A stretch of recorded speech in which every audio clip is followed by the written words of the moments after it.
চলো তবে দেখো দেখো জিএস পার্টটা নিয়ে কিনা প্রচন্ড ছেলে ভয়ে থাকে, কারণ এখানে যদি একটা জিনিস লক্ষ্য করবো তো অনেকগুলো সাবজেক্ট রয়েছে। এবার সবার প্রশ্ন হয় কি একটা বই থেকে এই সম্পূর্ণ সাবজেক্ট কি কভার হবে? তো এরই উপর আমি আজকে ভিডিও তৈরি করছি। তোমাদের অনেকগুলো আমি কমেন্ট পেয়েছিলাম কি জিএস নিয়ে ভিডিও নিয়ে আসুন, জিএস নিয়ে। তো আমি ফাইনালি তোমাদের জন্যই কিন্তু নিয়ে এসেছি। তো চলো এক এক করে আমি প্রুফ দেখাচ্ছি আর তোমাদের বলছি। তো দেখো এটা এই, আচ্ছা আর একটা জিনিস ছুটে গেল, এটা কেপিপির এক্সামের প্রশ্নপত্র আমি নিয়েছি, যেটা 2023-এ প্রশ্ন এক্সামটা হয়েছিল, 2022-এ কিন্তু অ্যাপ্লাইটা হয়েছিল। আশা করি ক্লিয়ার। তো চলো আমরা দেখি ওই প্রশ্ন ওখান থেকে, যে হিস্ট্রিতে প্রশ্ন এসেছিল 11টা 10টার মতো প্রশ্ন এসেছিল। তো সেখান থেকে একটা বইয়ের মধ্যে হুবহু কমন পাওয়া যায়। যেরকম এটা রেল পথের যে নির্মাণের কাকে বলা হয়? লর্ড ডালহৌসিকে বলা হতো। তো এখানে দেখে নাও, এখানে জনক কাকে বলে? লর্ড ডালহৌসিকে বলা হয়। তো এখানে সমস্ত কিছু পেয়ে যাবো, কত সালে কোন কোন জায়গাতে ক্লিয়ার মেনশন করা ছিল এই বইটাতে। ওই পেজগুলো আমি নিচ্ছি। দেখো প্রথম অধিবেশনের কথা বলছে কংগ্রেসের। তো প্রথম অধিবেশন কোথায় হয়েছিল? মুম্বাইতে হয়েছিল। এবং কত সালে হয়েছিল, প্রথম কে ছিল, সমস্ত কিছু এখানে কিন্তু দেওয়া ছিল। উমেশচন্দ্র বন্দ্যোপাধ্যায় প্রথম। শিখদের পঞ্চকর কে পরিবর্তন, কার ধারণা করার নির্দেশ কোন ধর্মগুরু দেন? তো এটা দেখে নাও, এই যে ধর্মগুরু ইনি হলেন শিখদের শেষ গুরু। উনি শেষ গুরু ছিলেন। খালসা নামে এক সামরিক বাহিনীও গড়ে তুলেছেন। খালসা শব্দের অর্থ পবিত্র। তিনি পঞ্চকোর এই কথাটারই কথা বলছিল, পরিবর্তন করেন। তো কে শেষ গুরু? শেষ গুরু কে ছিল? গুরু গোবিন্দ সিং ছিল। এখানে সমস্ত কিছু আরো ডিটেলসে পেয়ে যাওয়া, কে কাকে হত্যা করেছিল, কোন কোন গুরুকে, পঞ্চগুরু কোন গুরুগুলোকে হত্যা করেছিল, সমস্ত কিছু এখানে ডিটেলস রয়েছে। পিটের ভারত শাসন আইনের যদি কথা বলো, তো এখানে দেখতে পাবো কত সালে। এটাই এই মতোই যদি পড়ো তো পেয়ে যাবা, যে কোনো বই পড়বা তো। হ্যাঁ, এটা পাওয়া যায়নি সেই বইটাতে। আমি বলবো কি ওই বইটাতে নেই, বাট তোমাদের আমি এমন করে এখানে জিনিসগুলো দেখাবো তোমরা বুঝতে পারবা হোসেন শাহ হয় এটার উত্তর। যদি দেখো পল্লব বংশের শ্রেষ্ঠ, এটা দেখে নাও। পল্লব বংশের নরসিংহ বর্মন যে ছিল পল্লব বংশের শ্রেষ্ঠ, তো পাওয়া গেছে, ঠিক না? এবার দেখো 1938 সালে সর্বপ্রথম কোন কংগ্রেসের অধিবেশন সুভাষচন্দ্র সভাপতি ছিলেন? তো এখানে যতগুলো সভাপতি হয়েছিল সমস্ত কিছু এখানে দেওয়া ছিল। সুভাষচন্দ্র বসু কত সালে হয়েছিল, সমস্ত কিছু সাল মাল এখানে মেনশন করা রয়েছে ওই বইটাতে। আমি বইগুলোর নাম বলছি। দেখো এটা যদি বলি, মোহাম্মদ বিন তুগলক তার রাজধানী দিল্লি থেকে কোথায় স্থানান্তরিত করেছিল? তো দেবগিরিতে করে দিয়েছি। দেখো ওই বইটাতে ক্লিয়ারলি এখানে মেনশন করা রয়েছে। এখান থেকে যদি পড়ো, কি বলছে? দিল্লি থেকে দেবগিরিতে রাজধানী স্থানান্তরিত করে নাম দেন দৌলতাবাদ। কে দিয়েছিল? মোহাম্মদ বিন তুগলক, ঠিক না? আশা করি ক্লিয়ার হচ্ছে এগুলো জিনিস। কত সালে মহাত্মা গান্ধী ডান্ডি অভিযান, ডান্ডি যে মার্চ হয়েছিল, ডান্ডি অভিযান শুরু করেছিল? তো এখানে দেখো ক্লিয়ারলি মেনশন ডান্ডি মার্চ কত সালে হয়েছিল, কতজন সঙ্গী ছিল, সমস্ত কিছু কিন্তু এখানে ক্লিয়ারলি মেনশন করা হয়েছিল। ক্লিয়ার? তো তোমরা আশা করি দেখতে পাচ্ছ, বুঝতে পারছো কত সালে হয়েছিল, কত ডেট মে। হ্যাঁ, এটা দেখো দেখো ওই বইটা যদি পড়ো তো এটা এই মতোই পেয়ে যাওয়া, কারণ এটা কনসেপচুয়াল প্রশ্ন রয়েছে, ঠিক? তো এটা ছিল মেন জিনিস। ইতিহাসের যতগুলো প্রশ্ন ছিল একটা বই থেকে জিজ্ঞেস করা হয়েছিল। আর যদি আমি সেই বইটার নাম বলি আর বলি কোন কোন জায়গা যদি পড়ো, তোমার কোন কোন জিনিসগুলো কমপ্লিট হবে, আমি জাস্ট এখানে দেখো ইতিহাসের সম্পূর্ণ দেখলাম। তোমরা যদি পলিটি নিবা, পলিটির সম্পূর্ণ ওই বই থেকে হুবহু কমন পাবা। আর যদি ইকোনমি নিবা, ইকোনমি থেকে হুবহু কমন পাবা ওই বই থেকে। তো কি কি পড়তে হবে বেসিক্যালি, আমি এটা তো প্রুফ দেখালাম সেই বইটার। এবার দেখো আমি যদি বলি, একটা বই রয়েছে, লীলা রায়ের বই রয়েছে। লীলা রয়ের যে বইটা রয়েছে, সেই বইটা থেকে হিস্ট্রি, তোমার দেখো হিস্ট্রি পুরোপুরি কমন পেয়ে যাবা ওই লীলা রয়ের বই থেকে। তো কি কি পড়তে হবে হিস্ট্রিতে? লীলা রয়ের বই এক, দ্বিতীয় প্লাস পি কিউ, মানে প্রিভিয়াস ইয়ারের কোশ্চেন, মানে আজ পর্যন্ত যতগুলো এসেছে, যেরকম আমি আমার পিডিএফ প্রোভাইড করে রেখেছি টেলিগ্রামে, যতগুলো এসে 2000 থেকে 2025 মধ্যে সম্পূর্ণ রয়েছে। তো এই দুটোকে পড়ে নাও। এই দুটোকে ভালো করে যদি পড়ো, এক লীলা রায়ের বইয়ের হিস্ট্রি আর পি কিউ মানে প্রিভিয়াস ইয়ারের কোশ্চেন, তো তোমার ইতিহাস থেকে একটাও প্রশ্ন ছুটবে না, 100% ছুটবে না। এবার যদি তোমার আরো সময় রয়েছে, তো আরেকটা বই বলে দিচ্ছি, 9-10 এর বই রয়েছে ইতিহাসের জন্য।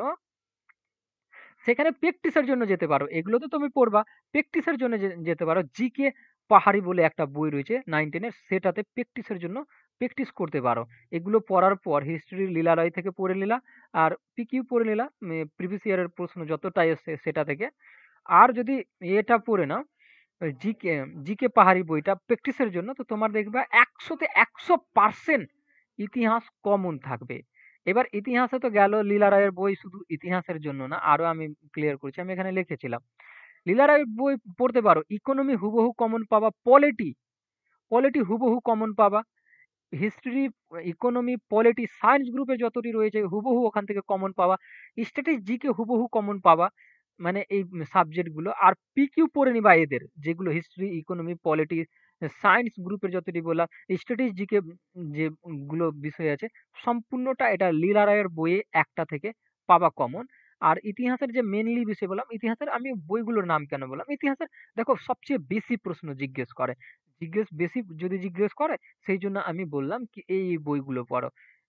যে বইগুলোতে একেবারে বেশি থাকে, যদি একটাও ওখান থেকে না পাও, তো ওই বইগুলো, যেরকম আমি বললাম জিকে হাজারা, ওটা প্র্যাকটিসের জন্য, জাস্ট প্র্যাকটিস, পড়ার জন্য না, প্র্যাকটিস করার জন্যই যাওয়া। কিন্তু লীলা রায়ের বই পুরো কনসেপচুয়াল, ইতিহাসকে শেষ করো, ইকোনমি শেষ করো, স্ট্র্যাটেজি, জিকে শেষ করো, সায়েন্স গ্রুপের যতটি আছে শেষ করো, দেখা এক কমন একদম পেয়ে যাবা। এবার আসি পিকিউ, তো আমি বললাম এদের প্রত্যেকটা সাবজেক্টের পিকিউ যেমন কি তোমার কাছে ভালো করে থাকে, আর প্র্যাকটিস যেমন কি পারফেক্টলি হয়ে থাকে। যদি প্র্যাকটিস পারফেক্টলি থাকে, একদম হুবহু কমন পাবা, মানে কোনো চেঞ্জিং থাকবে না, একদম হুবহু কমন পাবা যে জায়গাগুলো বললাম। এবার আসি জিওগ্রাফি। জিওগ্রাফি আমি বলবো লীলা রায়ের বই কিন্তু বেস্ট না, জিওগ্রাফির জন্য বেস্ট না। জাস্ট অনলি একটা সাবজেক্ট রয়েছে, জিওগ্রাফির জন্যই বলবো কি লীলা রায়ের বেস্ট না।